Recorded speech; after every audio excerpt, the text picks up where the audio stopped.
درهم 200 جنيه. مصطفى هيدرين 200 جنيه. ايه ده؟ بتعملي ايه يا ريم؟ مش بعمل حاجه يا ده علي. ليه فلوس؟ وريني بس الفلوس دي. الفلوس؟ جبت الفلوس دي منين؟ ايه ده؟ دي فلوس يا علي. فلوسك؟ ايوه 1000 جنيه دول. الصراحه لا يا علي مش بسرق. استني بس فهميني. أيوة بتسرقي فلوس فلوسي. امك وبتسرقي فلوس من مصطفى؟ انا كان معايا 200 جنيه.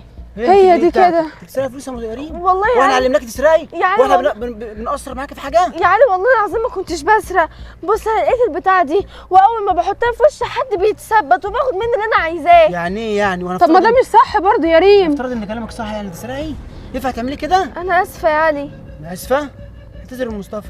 انا اسفه يا مصطفى. اعتذر لماما. انا اسفه يا ماما. ربنا يصلح حالك يا بنتي. ما تعمليش كده تاني يا ريم. حاضر يا علي. مش اي حاجه كده انا مش مصدقك عموما يعني على البتاعه دي. والله يا علي صدقني كلامي حقيقي. طب يعني انا لو عملت كده يعني هتسمعي كلامي؟